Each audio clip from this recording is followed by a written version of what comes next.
Armor is back in the discussion around Battlefield 2042, and I wanted to discuss that today. Now, without further ado, remember, if you do enjoy today's video, don't forget to leave it a nice, thick, and juicy like as always. Of course, if you enjoy this kind of content, you want more like it, be sure to hit that big red sexy subscribe button right underneath the video. Also got to thank my channel members. You guys help make these videos possible. If you're enjoying, get access to the exclusive perks that they get, and be sure to check out that blue join button. Anyway, let's begin. So Armor. It was actually first caught by SMK Gaming, and he made an excellent video kind of breaking down what he saw in the trailer. It's a very short frame, but essentially what we've seen from the 10 extra health points in previous trailers, most specifically the Irish reveal trailer, as he's kind of the armor specialist. We see that in this beta gameplay trailer, there is a frame where it's at the full 20 extra health points for Armor. Now, this seems like a very small thing. Armor has been in Battlefield before. The most recent iteration, and I'm not counting Firestorm because that's a Battle Royale, is of course Battlefield 4. The defensive specialization had a perk for 10% extra armor for, I believe it was just chest shots, which is basically just one extra bullet to kill. It wasn't a huge deal. It wasn't some crazy meta thing. And this is what I thought the 10 extra health points was going to be. But what we have here is an extra 20, and that's a bit more significant, more so at like mid-ranges, and with sniper rifles, it may not be a big deal. It may prevent like one shots from sniper rifles or something like that. It may not even matter. But when you're in more CQB fighting and more of those kind of close quarters firefights, your more common engagements, I think you're going to see a more significant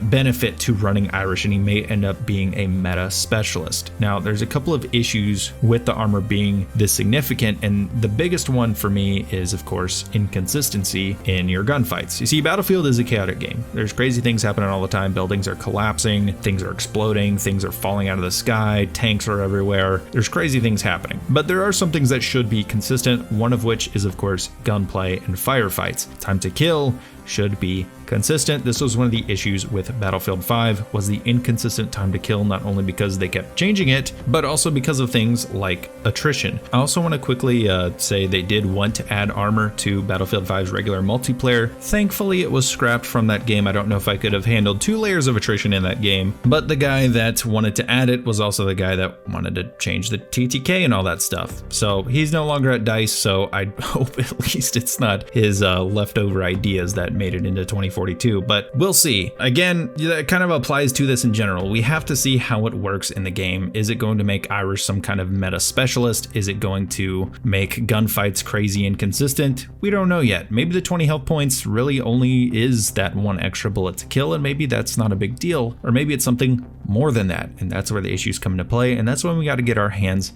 on the game. Unfortunately, Irish is not going to be in the beta. I would imagine this is due to the passing of his actor, Michael K. Williams.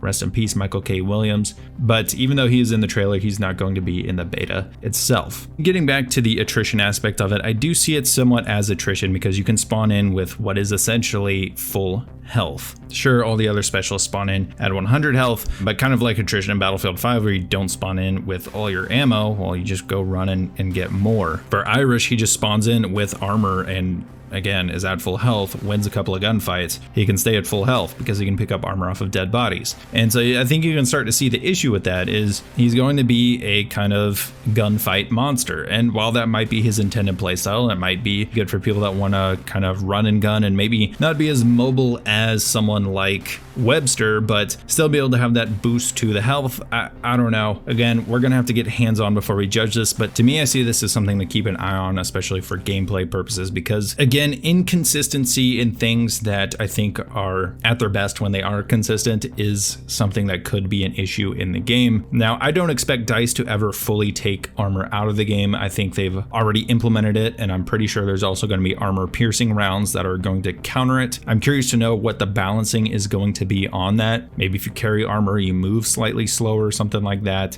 Maybe if you use armor piercing rounds, you can use it against people wearing armor, but also maybe use it against vehicles and be more effective against light vehicles, but maybe you lose a little bit of damage against infantry. I don't know. I'm curious to see what that's going to be, and is anyone even going to want to run armor-piercing rounds if it does less damage against regular infantry but does more damage against people wearing armor? Maybe they would, because it would make things more consistent. I don't know.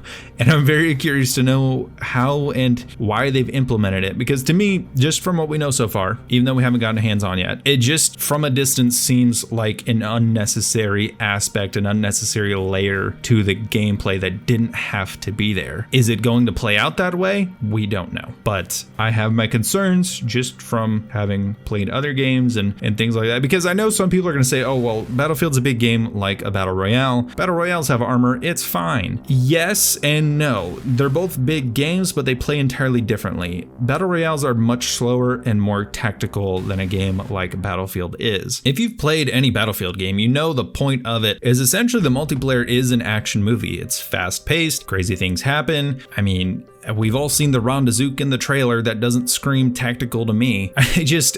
So Battlefield, even though it is bigger, it's definitely more on the faster paced, crazy side of things. Whereas a Battle Royale, of course, you're going to play a bit slower, not only because the map is much larger, but because you're trying to survive to the end. In Battlefield, all the time, one of the things everyone says is KD doesn't matter. So are people going to run around like idiots and blow stuff up? Absolutely. Now, there are some people that want to play it tactically, and they do that.